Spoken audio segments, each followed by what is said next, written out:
સૌથી મહત્વના સમાચારની તો પહેલા અમરેલી અને હવે બનાસકાંઠા શાળાઓમાં વિદ્યાર્થીઓ રમતમાં મારી રહ્યા છે પોતાના જ હાથ પર કાપા।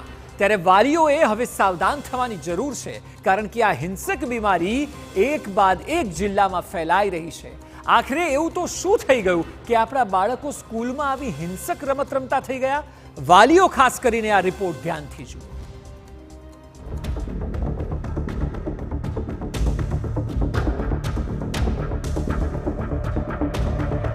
અમરેલી બાદ બનાસકાંઠામાં કાપાકાંડ।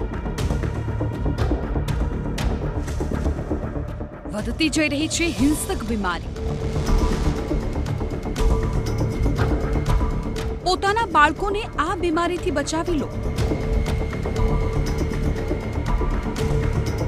વાલીઓની આંખ ઉઘાડનારો કિસ્સો।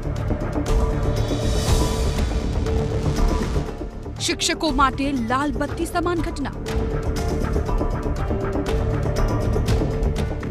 શિક્ષણ જગતમાં મચી ગયો ખળભળાટ।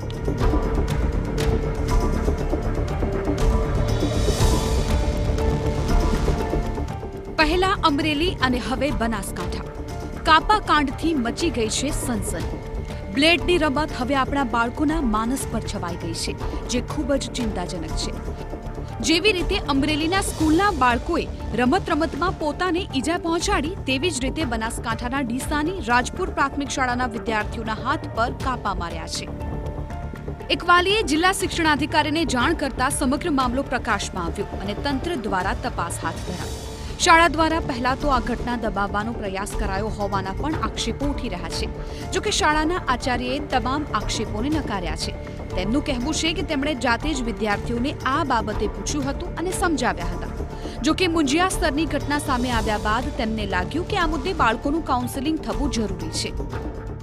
બગસરાનો કિસ્સો આવ્યો ને એટલે અમે થોડા ગંભીર બન્યા કે ભાઈ આપણે થોડીક જાગૃતિ લાવીએ।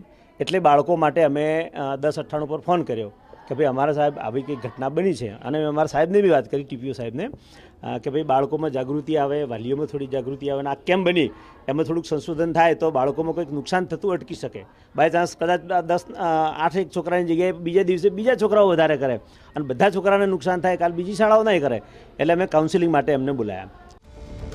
આ ઘટના સામે આવ્યા બાદ શિક્ષણ વિભાગ અને બાળ સુરક્ષા વિભાગ દ્વારા બાળકોનું કાઉન્સેલિંગ કરાયું છે।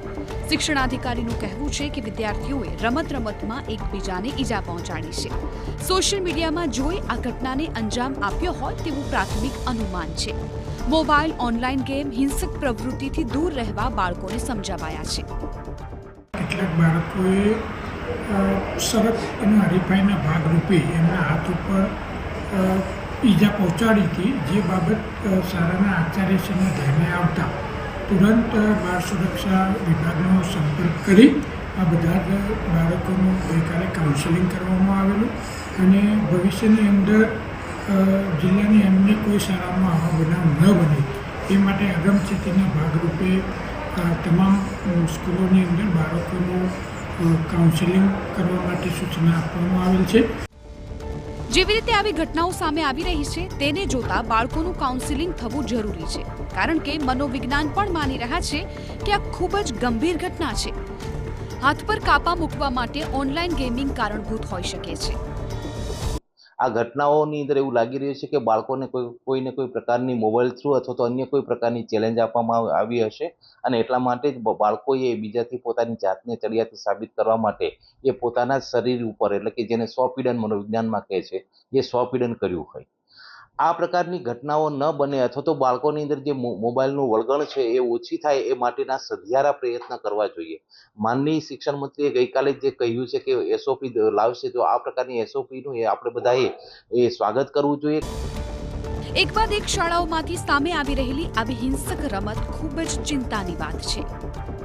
મનોવૈજ્ઞાનિક રીતે જે બાળકોની તપાસ પણ થનાર છે, પરંતુ મહત્ત્વની બાબત એ છે કે જે બાળકોની ઘટના સામે આવી અને આજે જે વિદ્યાર્થીઓ છે તેમની હાજરી પણ શાળામાં ઘટી ગઈ છે, એટલે કે એક પ્રકારનો ભયનો માહોલ શાળામાં ઊભો થયો છે। જો કે અત્યારે તો પોલીસ, શિક્ષણ વિભાગ આ બંને આ ઘટનાની તપાસ કરી રહ્યો છે, અને આ ઘટનામાં શું તથ્ય સામે આવશે એ જોવું રહેશે। અતુલ ત્રિવેદી, TV9 બનાસકાંઠા।